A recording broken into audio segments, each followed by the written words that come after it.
This episode, I'm going to show you through our new endurance race car. It's a VS Commodore with LS1.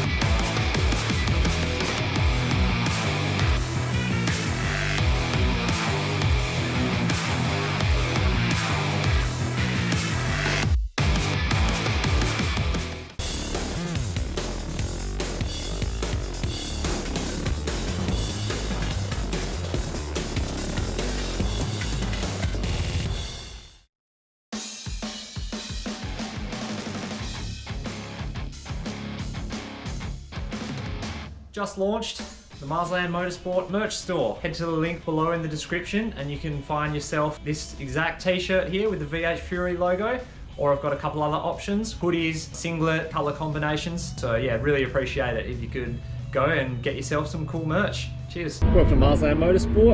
I'm down at Wanneroo Raceway as well because we're doing testing of our new endurance vehicle. It's a LS1 swapped VS Commodore. But before I take you through what it looks like now, I'm going to show you where it started and what we've done to it and all the bits and pieces along the way.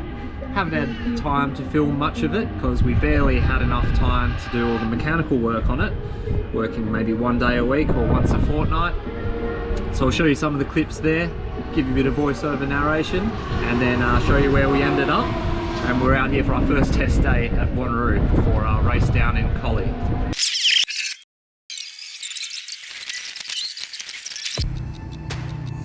Here we have the new project car, unlicensed VS Commodore, complete with some hail damage, a little bit of rust here and there, and a buggered 6-cylinder engine. Alright, some cobwebs in the front, got a tired Ecotech. We've already stripped the interior.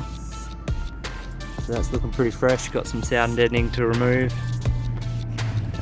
Removed some of the dash. Got some dog shit on the tyre, but of course those will change. A little bit of minor rust here and there, but on a whole she's pretty straight. Rubbish and lightweight.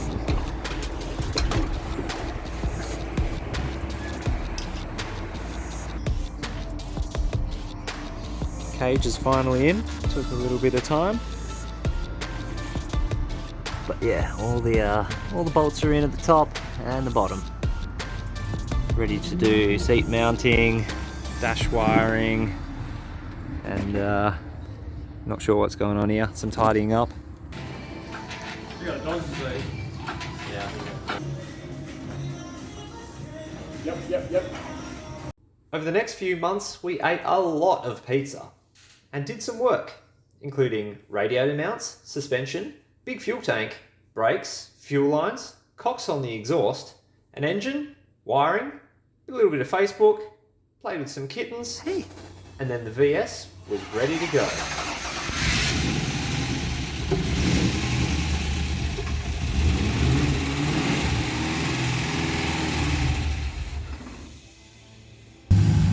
First drive, the VS. Testing the brakes as well, hopefully.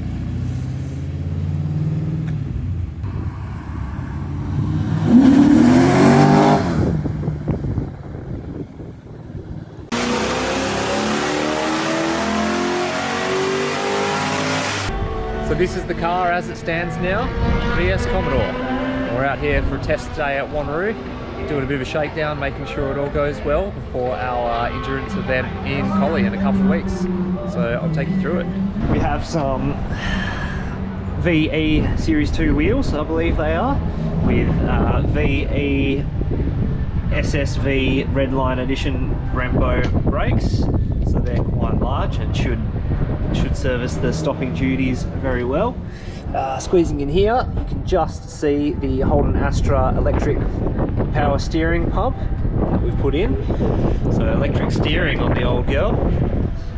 We have Hawaii 5.0 graphics that are going on, which will complete our theme, and Team Egotech is our team name, and we've obviously based that on the Ecotech V6 badge that you can see down here.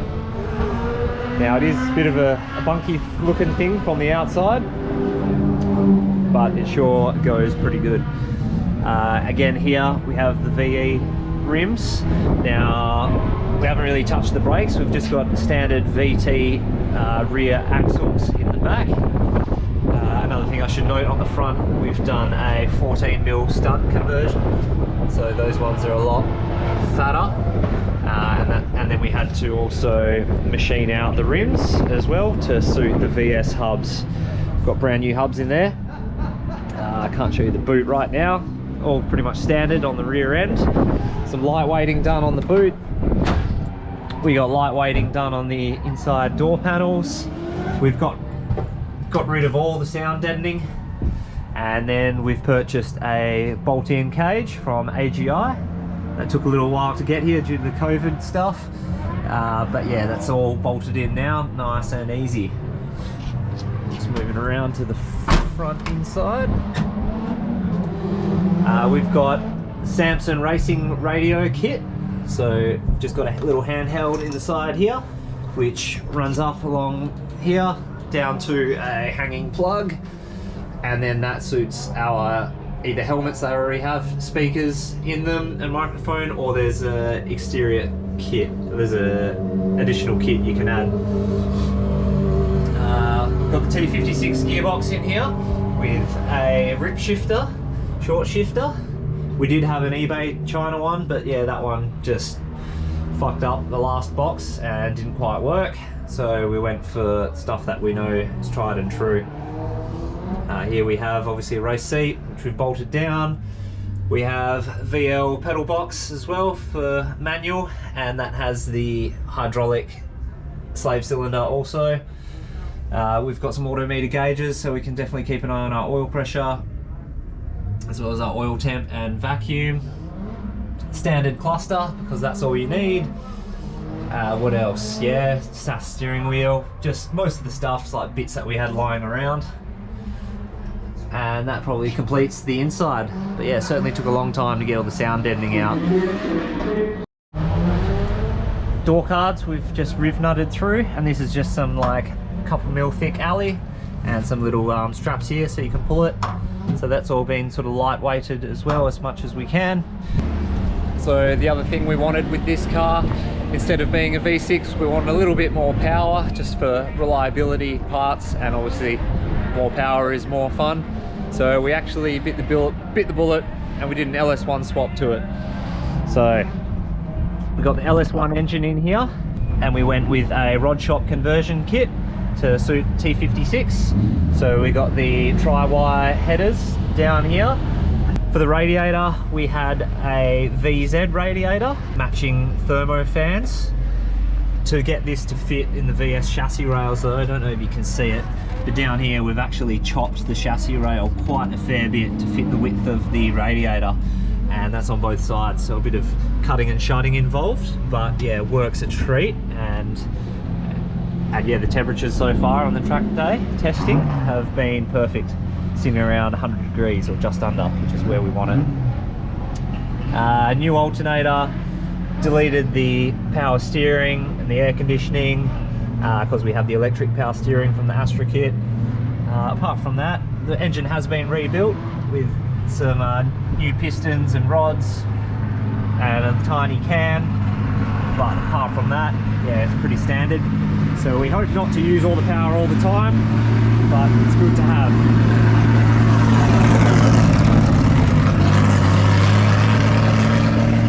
A little bit noisy at the track here, but that's what you expect.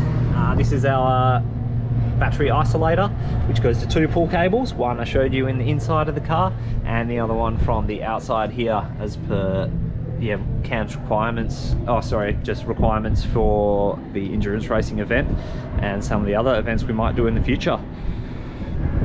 The brake booster, I can't quite remember. I think it's a VS one, and that should bolt, obviously it's a VS car, and I think we had a VX master cylinder on here, but might have to double check that. Brand new clutch cylinder, master cylinder down there, going into braided lines into the clutch with a bleeder line as well out of sight there also.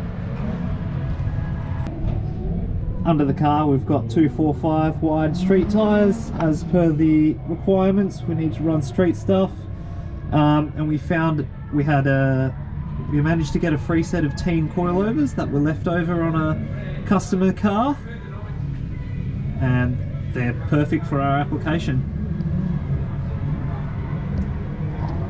We've got temperature sender coming out of the bottom of the sump there. We've got a 30mm sway bar on the front. We've got some standard shocks on the rear, and yeah, all the rest is pretty much standard underneath.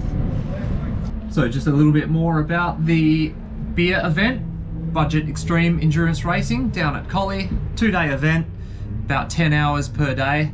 Now the general idea is to get a bunkie car for about $2,000 or less, put a roll cage in it and just keep it circulating around the track. It's not a performance event. So we have broken the rules a little bit. We're supposed to have an Ecotec V6 in the car, but we kind of wanted a little bit more power, reliability, and also to enter the car in a few other events as well, where we need a little bit extra horsepower. So decided to go for the LS1 swap. Justin, one of the members on the team, he does run a performance workshop, so he's definitely the master in engine conversions and tuning and everything else. So it just made sense that we tapped into his intellect and his strengths and run a V8 motor instead. So not everyone's going to be happy down at the event, and we're definitely going to cop some penalty laps, but it's going to be fun in the long run for us. Team Ecotec, our beer endurance racing team, who's helped build the car. We have Alex here. Alex, Luke and Justin. They've all pitched in big efforts to get the car ready for beer racing in a couple of weeks in Collie. So Alex, what's your favourite part about the car? Oh, I haven't really got a favourite part yet. It's a good dream boat though, It's all come together. Good, yep. It's yet to be driven by all of us. Luke, what was the most pain in the ass thing to do on the car so far? Oh, I don't know about pain in the ass, but I really enjoyed cutting the shit out of it, knocking all the extra fat out of it, and cutting things up, welding things, and doing that sort of general stuff. Excellent. And Justin, you've built a few race cars before, LS swaps, conversions, everything. Was this an easy conversion, or was this sort of a bit of a pain in the ass? Piece, run of the mill. So if I can, I'll put the GoPro in the car and you can see how she goes at Barbagallo at our testing day.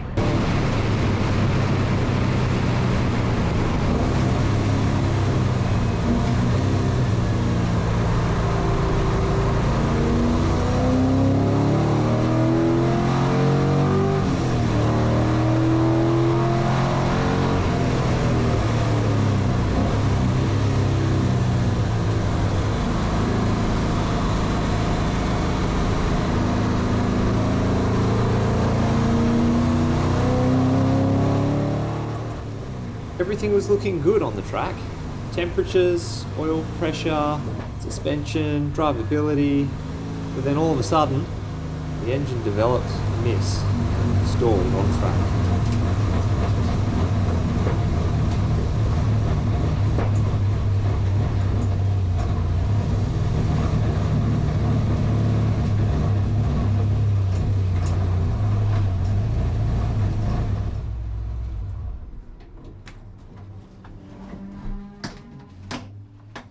What the fuck can this be?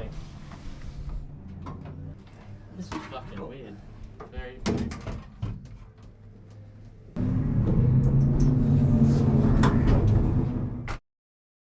Unfortunately, I had to remove the engine to assess what went wrong. Motor out job again. It ended up being an incorrect spigot bearing that gave the crank too much play, which then resulted in scoring, wear marks, and shrapnel everywhere. Fortunately, With only weeks to go before the event, another engine was promptly sourced. Engine going in again. The new one that's not so fucked.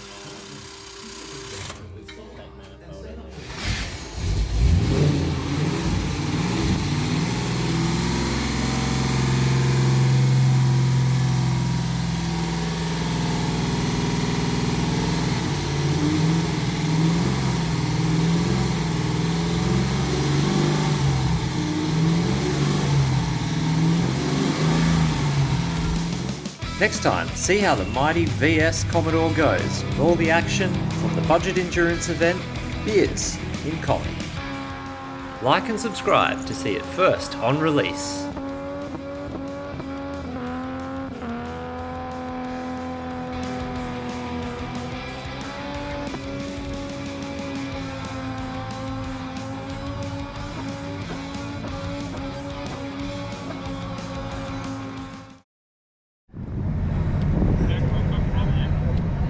What problems? Not starting. It's not starting.